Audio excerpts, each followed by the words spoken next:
And I have a question.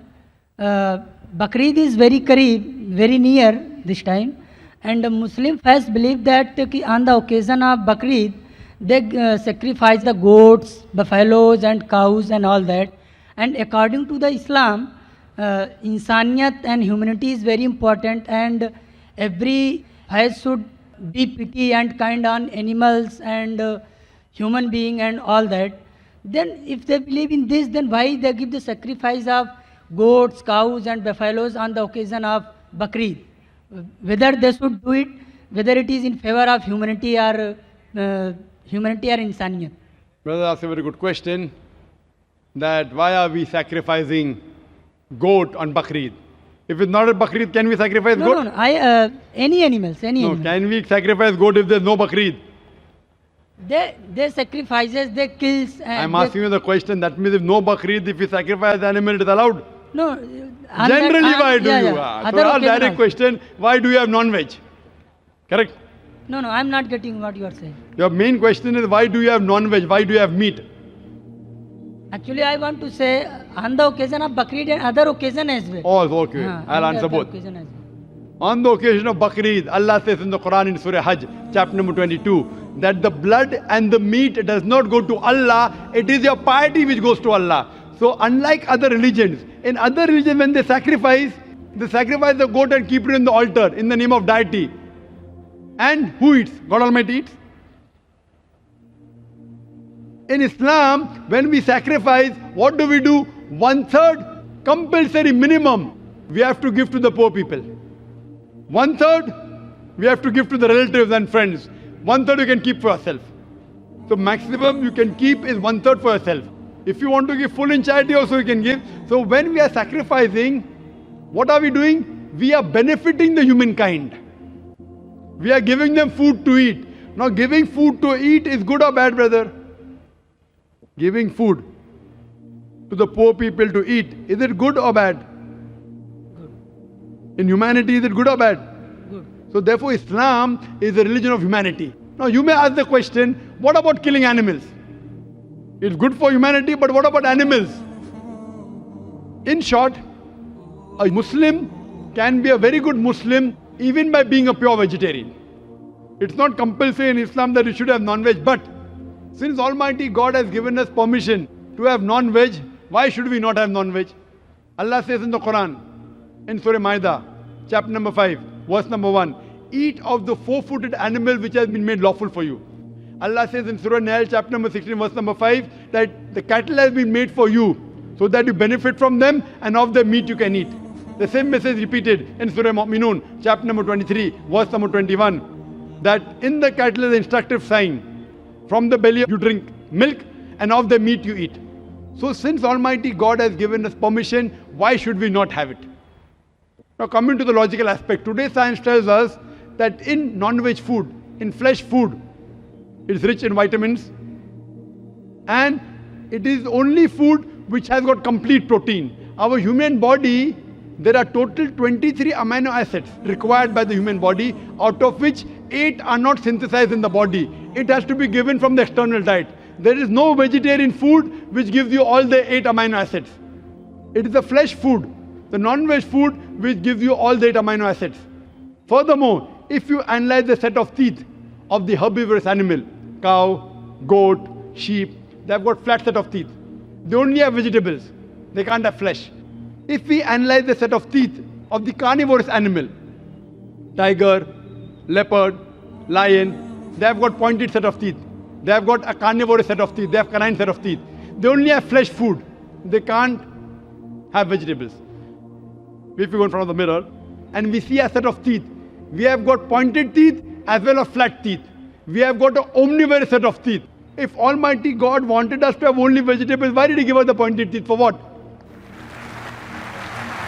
To have the flesh food. Furthermore, the digestive system of the herbivorous animal, cow, goat, sheep, can only digest vegetables. They can't digest flesh food. The digestive system of the carnivorous animal, tiger, leopard, lion, can only digest flesh food. They can't digest vegetables. But the digestive system of the human being has got small intestine and long intestine. We can digest vegetable as well as fresh food. If Almighty God wanted us to have only vegetables, why did He give a dietary system we can digest both? Furthermore, there is a misconception that Hindus should not have non-veg. It's misconception. If you read the Hindu scriptures, it's mentioned in Manusmriti, chapter number 5, verse number 30, that Almighty God created some animals to eat and some to be eaten. If you eat the animals that have been created to be eaten, you're not doing a sin. It's mentioned in Manusmriti, chapter number 5, verse number 31, that Almighty God has created some animal for sacrifice. So if you kill the sacrificial animal, you're not doing a sin. It is mentioned in Manusmriti, chapter number 5, verse number 40, that killing in sacrifice is not a sin. There are various references in the Hindu scriptures and the Vedas that the sages and sons, they had non-veg, they even had beef. If you read Mahabharata Anushasan Parv, chapter number 88, you know the story of the Pandavas. You know Pandavas? 5 brothers.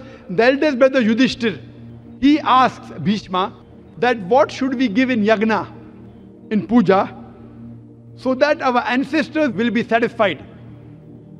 So Bhishma replies that if you give herbs and shrubs and vegetables, our ancestors will be satisfied for 1 month. If you give fish, for 2 months. If you give meat, for 3 months. If you give hare, rabbit, for 4 months. If you give goat, for 5 months. If you give bacon, for 6 months. If you give birds, for 7 months. If you give deer, 8 months. And the menu continues. If you give buffalo, for 11 months. If you give cow, our ancestors will be satisfied for 1 full year. And if you want your ancestors to be satisfied inexhaustibly, give red meat of goat or a rhinoceros. Who says that? Bhishma to Yudhishthir. The full menu is there. Vegetables, fish, rabbit, goat, everything is there. Buffalo, cow. So even in Hindu scriptures, eating non-veg is permitted. It is many of the Hindus, because they were being influenced by other philosophies of ahimsa, they started practicing it.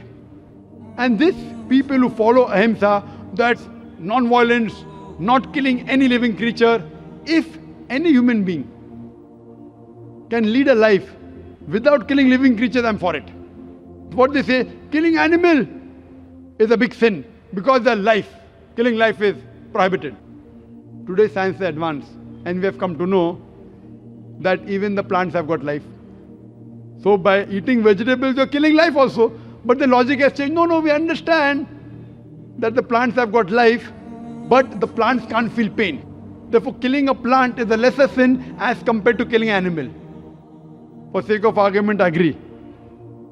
Today science tells us that the human ear can hear frequencies between 20 cycles per second to 20,000 cycles per second. Anything below and above we can't hear. Today science tells us that even the plant cries, but the human ear cannot hear. So there was a farmer in USA who had equipment which converted the cry of the plant to the human ear, and he used to know that that required water.